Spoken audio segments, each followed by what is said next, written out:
as if we haven't had enough so far, yes, another round of storms is brewing now out in the Atlantic. Tropical storm Maria formed yesterday. Maria is expected to become a major hurricane as early as this coming Wednesday. And right now, Maria appears to be heading for parts of the Caribbean that were already so decimated by Irma. So that could be very bad news for the residents who are recovering there. Meanwhile, Hurricane Jose, well, he's still slowly churning between the Bahamas and the Carolinas. The U.S. from North Carolina to New England being alerted to monitor Jose. The tropical storm watch could be possible in the next couple of days or so, but so far they tell us, and let's hope so, Jose is not expected to hit land. Hopefully, Jose will listen, and that'll happen. Indeed.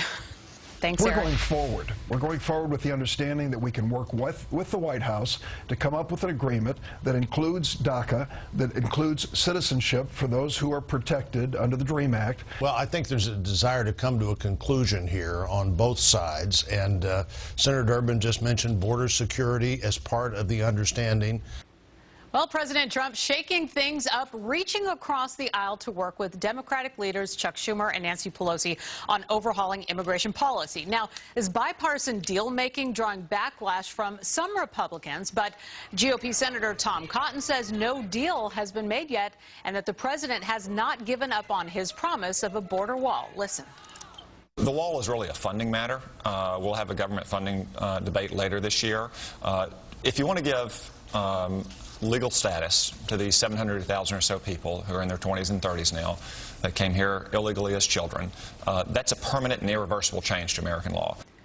Chief Washington reporter for the Boston Herald, Kimberly Atkins, joins me now to talk about all this. All right. Wow. Well, it seems like there's been a lot of confusion in Washington over all of this. Deal or no deal? Some saying this was more of a shifting conversation about the funding of the border wall, DACA, and the debt ceiling. So those are all big-ticket items where details do matter. What do you make of what's gone on this last week? Yeah, I think it caught people on both sides of the aisle by surprise, and it took them a while to figure out exactly what had happened because it's been so long since bipartisanship has happened in Washington even before the Trump administration. So seeing him, after attacking Democrats so strongly, sit down with Chuck and Nancy, as he likes to call them, and work out this deal seemed really shocking to a lot of people. And I think it's still too early to tell whether this is a permanent shift in the president's thinking. And after the Obamacare repeal and replace effort failed with which was purely a Republican effort, maybe he's thinking now he will work with Democrats. But this could also be him. We know the president is a very visceral guy. He sometimes goes on his gut and what he wants to get done, and he sees the feedback he's getting from working with Senator Schumer and Congresswoman Pelosi. He may like that, and he may just try to ride this out for a while, and he could always change his mind again next week. This is very true. And let's talk more about Trump's base as both sides work to overhaul immigration policy. You know, there's that question that this could either hurt or possibly help vulnerable House Republicans in the 2018 midterm election. That's pretty much a standard concern. But how much of this is a concern this time around with what's happened? I think we'll have to see. I mean, one thing that we've learned throughout the course of the election as well as President Trump's presidency is that his core base is fairly elastic. They will stick with him even when he's not doing exactly what he promised. You know, Mexico is not paying for the wall, but they don't seem to really mind that. It'll remains to be seen how far this goes. I mean, if they really start to think, hey, wait a minute, I wanted strong immigration policy, and I'm seeing the president back giving people legal status or a path to citizenship, it may ultimately hurt him. We've seen some conservative groups push back against him, but it may still be that his base says, you know, we may not get everything that we asked for, but we still think that we're going to back him. We still think overall he has the message that we want to send to Washington. You know, I was taking a look at what Senator Mitch McConnell, the Kentucky Republican and majority leader, has said that, you know, there's nothing inherently wrong with having Democrats support you from time to time. So one of the questions, as we're all kind of trying to digest this, make sense of it, do you think that things are as harmonious as they appear to be? I don't think so. I think this is sort of lightning in a bottle in a way, that you have this very specific immigration issue where you have these people, young people who are brought here through no choice of their own. Now they're here, they've been going to school, they've been working, something has to be done. And I think that's why you see bipartisan support for giving them some sort of path to citizenship. What you don't see agreement on is everything else that is involved. You have conservatives who want stronger border security. You have folks on the right who want to see more, the ability of people to have access to citizenship, a path to citizenship, versus, the wall. That's where the fights are going to continue to be fought. I think on this specific issue, there's major support on both sides of the aisle for that, and we're seeing that happen. Now, once we get to tax reform and other things, I think people may retreat to their corners again.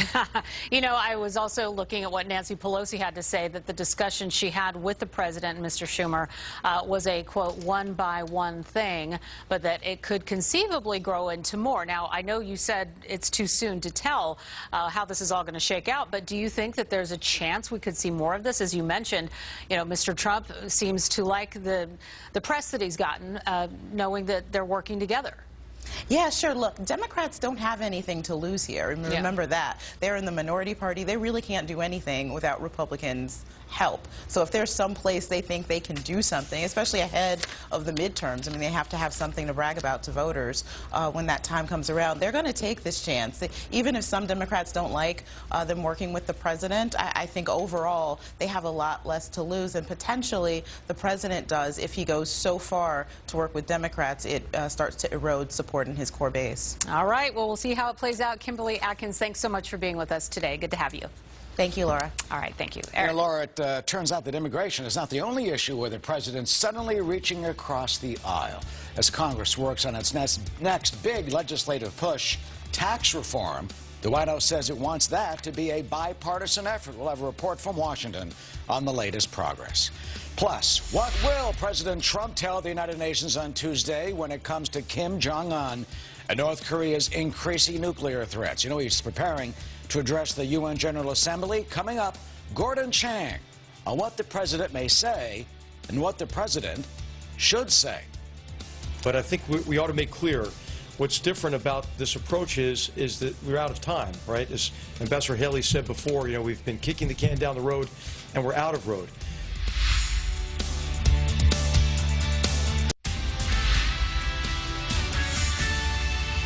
We're working very hard to make everything we're doing militarily, diplomatically, economically, and with our allies and partners to be as effective as we can in what we recognize is not really much time.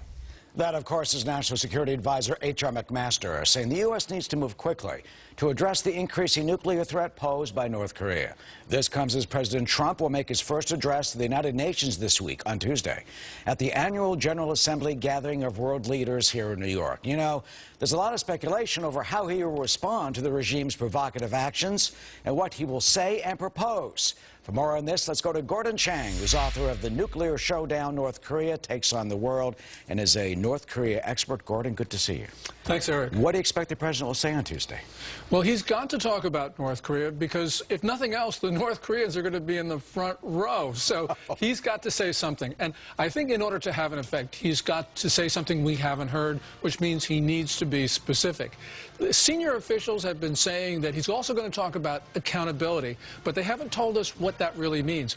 I think he's going to use that opportunity to talk about UN Security Council members not enforcing UN sanctions. So, for instance, China, which has busted the first 7 of the 9 UN sanctions on North Korea, they haven't busted the August 5 and September 11 sanctions, but they're too new. What's the use of the sanctions if China votes for it and they raise their hand and then they, backroom deals, they don't pay any attention to them? Yeah, that's exactly right. So, for instance, the Chinese made a big deal of not buying North Korean coal this year. They made that announcement on February 18th, but we know that they bought North Korean coal in February after the announcement. They bought coal in April, May, and June. So they're lying. certainly lying, and now I think they're buying coal through third parties, so they're disguising their purchase of North Korean coal. You know, this is something the United States needs to call out. And what about the latest resolution that supposedly blocks 30% of the oil? Do you think that China will really block 30% of the oil? It's, you know, that oil goes through a pipeline, the Friendship Pipeline, and it's very hard to see what goes on. You know, if the oil were sent to North Korea in barrels, we could see that in the trucks that cross the bridge at Dandong. But, you know, on a pipeline, it's really hard to monitor. It's really called the Friendship Pipeline? Friendship Pipeline. All right, that tells you all you need to know about China and North Korea. Absolutely. Meanwhile, the North Korean foreign minister, as you said, will be sitting in the chamber of the General Assembly as the president speaks. You know, this is a couple of days after the president tweeted that Kim Jong-un is Rocket Man. So how do you think Kim Jong-un took that derisive insult? Does it get under his skin? Does he get angry? Or does he say, uh-oh, I got to watch it because I don't know what I'm dealing with here? I'd like to think it's the latter. But, you know, apart from, you know, helping Elton John with his royalties, you know, it is not something I think that's really going to get at Kim Jong-un. He probably likes the attention. What he needs to hear from President Trump is a specific threat that he'll carry out. He's got, you know, President Trump has got to make the North Korean leader believe that he has the political will to actually impose costs on not only North Korea, but its friends, China and Russia. Here's what H.R. McMaster also said in the interview today on Fox News Sunday, dealing with what potentially could happen. Here he is. This regime is so close now to threatening the United States and others with a nuclear weapon that we really have to move with a great deal of urgency on sanctions, on diplomacy, and on preparing, if necessary, a military option. Sanctions, diplomacy, preparing, if necessary, a military option. Is there really a military option? We've talked about, you know, 24 million people in Seoul. I mean, it could be just totally devastating, and the cost just unimaginable. But there is one military option people don't talk about, and that is we need to stop and interdict North Korean ships on their way to Iran selling missiles. The North Koreans sell the chemical weapons that Assad uses on his children, and a lot of this goes by ship. Now, the Security Council on September 11th did not give us the authority to board ships without permission of the ship owner. But at this point, we don't need that authority, Eric, because the North Koreans have given it to us themselves. At least 3 times last decade, they abrogated the Korean War armistice. You know, that means there's no agreement not to use force. If there's no agreement, it means we can board those ships for weapon searches. And the Security Council itself has said that these weapons transfers out of North Korea are against sanctions. So therefore, it could be potentially internationally legal to board those ships? I think so. I think we have all the authority that we need. And what if Kim Jong-un retaliates because of that? That would certainly be provocative, or he would see it that way. Well, he certainly would, but on the other hand, we've already, we can't let this trade go on. And I don't think he's going to try to end his regime, because that's what would happen if he retaliated against Seoul just because we boarded ships. You know, in the past, we've boarded those ships, or the Spanish have boarded the ships for us. That occurred during the Bush administration. The Kim regime did not retaliate then, and I think that this is, in their view, not going to be enough to start World War III. So it seems that they go up to the edge. You know, they threaten Guam, and then now they have a missile that can reach Guam, but when they fire it, they don't fire it toward Guam. Yeah, they fired it over Japan, though, and that, of course, was provocative. You know, Kim Jong-un now thinks he has the initiative, and what concerns me is that because he's become so bold, when he's confident of his arsenal, he could do something and really miscalculate. So we need to take the initiative away from him in some way. You know, people say shoot down a missile, or I think board ships, but we got to stop this regime, because right now it's not afraid of the United States, it's not afraid of the international community. A naval blockade, perhaps a possibility. Gordon Chang, as always, Gordon, good to see you. Thanks, Eric. Thank you for your insight. We'll see what the president says on Tuesday. Laura? All right, President Trump reaching across the aisle in an attempt to make a deal on tax reform. We've been hearing a lot about this. He held a bipartisan dinner last week with 6 senators to flesh out ideas with Treasury Secretary Steve Mnuchin.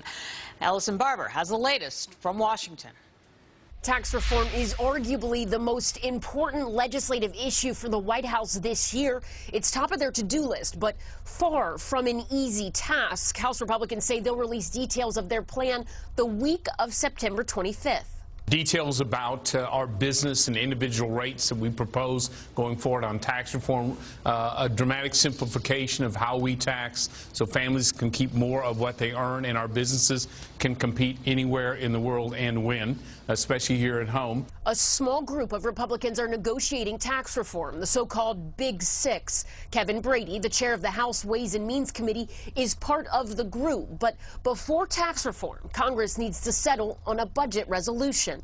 That gives us the runway, the rules that allow us to land tax reform on. When that budget is complete, the Ways and Means Committee will bring forward and begin action on tax reform.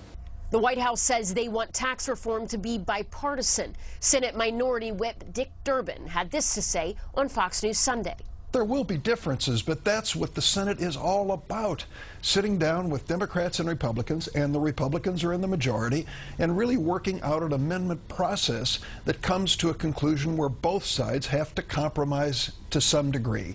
That's where you get the best legislation, and that's where you get something the American people can trust. Last week, President Trump invited a small bipartisan group of senators to the White House for dinner to discuss this very topic. Laura? All right, Ellison Barber in Washington, thank you. Well, Florida now opening that criminal investigation into the horrible situation of those deaths of the 8 elderly people at that nursing home following Hurricane Irma. Well, the nursing home claims it did reach out for help. They say they called the governor's personal cell phone, while the governor is firing back, saying that all simply is not true. Plus, when bees attack in a place you wouldn't expect, where this happened, and how many folks had to go to the hospital. There was this gigantic mob of bees that were just chasing people around, and that people were like screaming and trying to go inside or trying to leave.